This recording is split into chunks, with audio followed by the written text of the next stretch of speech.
Ratu Sheba berasal dari sebuah kerajaan yang diyakini berada di wilayah Arab Selatan, yang sekarang dikenal sebagai Yaman, atau mungkin juga dari wilayah Ethiopia di Afrika. Kerajaannya terkenal sebagai pusat perdagangan internasional, terutama karena sumber daya alamnya yang melimpah seperti emas, batu permata, dan rempah-rempah yang menjadi barang dagangan yang berharga di seluruh dunia. Ketika mendengar tentang kemakmuran, kebijaksanaan, kejayaan, dan kekayaan yang dimiliki Raja Salomo, Ratu Sheba tertarik untuk melihat sendiri apakah kabar yang dia dengar sesuai dengan kenyataannya. Dia membawa rombongan besar dengan hadiah-hadiah yang mewah untuk menguji Salomo dengan teka-teki dan pertanyaan yang sulit. Saat tiba di Yerusalem, Ratu Sheba menemui Salomo dan mengajukan berbagai pertanyaan. Salomo dengan hikmat yang diberikan oleh Tuhan berhasil menjawab semua pertanyaan yang diajukan oleh sang ratu. Ratu Sheba sangat terkesan tidak hanya dengan kebijaksanaan Salomo, tetapi juga dengan keindahan kerajaannya, keteraturan pelayanannya, dan persembahan yang dia lihat di Bait Suci.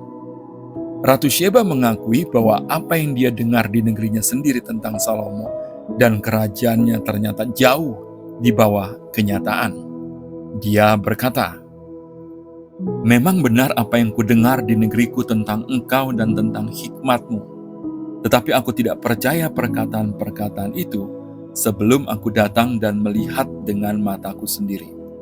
Sungguh, setengahnya pun belum diberitahukan kepadaku. Hikmat dan kekayaanmu melebihi berita yang kudengar."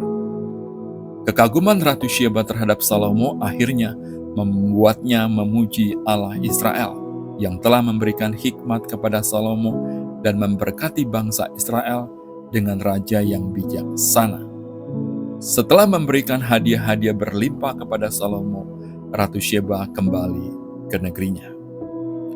Tidak terlalu banyak kisah dan catatan dari kunjungan Ratu Sheba ini, tetapi beberapa penulis Kristen ternama memberikan catatan dan penafsiran mengenai kunjungannya.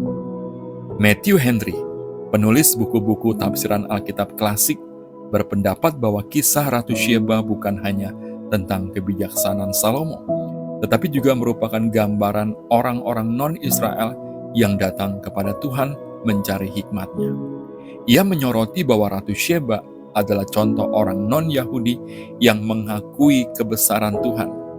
Pengakuannya terhadap kebesaran Tuhan Israel menjadi bukti bahwa hikmat ilahi tidak terbatas pada bangsa Israel saja.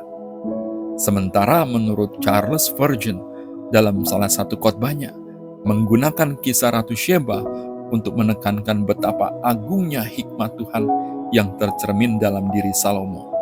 Spurgeon membandingkan perjalanan sang ratu untuk mencari hikmat Salomo dengan setiap orang yang mencari hikmat Tuhan dalam Yesus Kristus. Menurut Spurgeon, sebagaimana Ratu Sheba mencari Salomo, setiap orang yang mencari Yesus akan menemukan lebih dari yang pernah mereka bayangkan.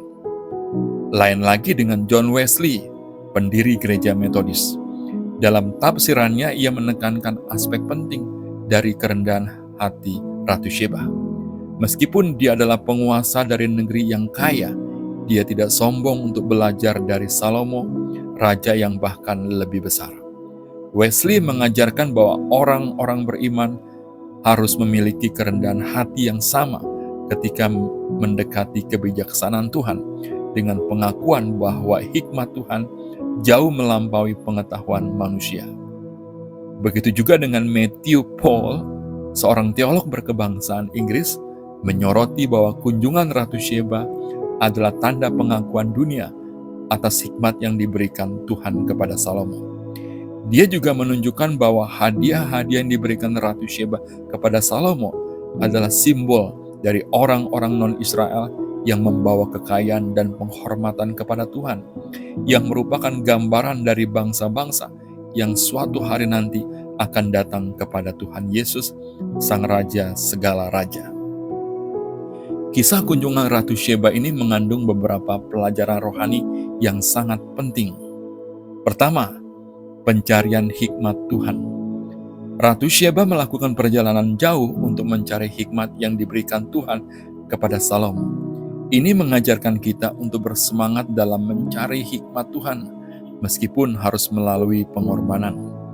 Hikmat Tuhan yang tercermin dalam Yesus Kristus jauh melampaui kebijaksanaan manusia, dan kita dipanggil untuk mencarinya dengan kerendahan hati dan hati yang tulus. Kedua, pengakuan terhadap Tuhan. Ratu Syeba mengakui bahwa kebijaksanaan Salomo adalah hasil dari berkat Tuhan. Hal ini mengajarkan kita untuk selalu mengakui bahwa segala hikmat dan berkat yang kita miliki berasal dari Tuhan, bukan dari kekuatan atau kebijaksanaan kita sendiri. Ketiga, kerendahan hati. Meskipun Ratu Syeba adalah penguasa yang kuat dan kaya, dia dengan rendah hati mengakui kebesaran Salomo dan Allah Israel. Kerendahan hatinya mengajarkan kita untuk selalu terbuka pada kebijaksanaan ilahi, mengesampingkan ego dan kebanggaan kita. Keempat, hikmat dan kekayaan dalam Kristus. Salomo dengan hikmat dan kekayaannya menjadi gambaran dari Yesus Kristus yang memiliki kekayaan dan hikmat yang tidak terbatas. Ketika kita datang kepada Kristus, kita akan menemukan bahwa Dia lebih besar dari segala sesuatu yang pernah kita bayangkan, seperti yang dialami Ratu Syeba terhadap Salomo. Kisah Ratu Syeba menunjukkan pentingnya hikmat ilahi dan pengakuan bahwa Tuhanlah sumber segala kebijaksanaan dan berkat. Melalui kerendahan hati dan pencarian hikmat Tuhan, kita dapat mengalami kekayaan rohani yang melampaui pemahaman manusia, sebagaimana yang dialami oleh Ratu Syeba dalam pertemuannya dengan Raja Salomo. Kisah kunjungan Ratu Syeba ini tercatat dalam kitab 1 Raja-Raja 10 dan 2 Tawarik 9. Kiranya kasih karunia dan damai sejahtera dari Kristus selalu menyertai kita semua. Sampai bertemu lagi dalam kisah Alkitab menarik berikutnya. Tuhan Yesus memberkati.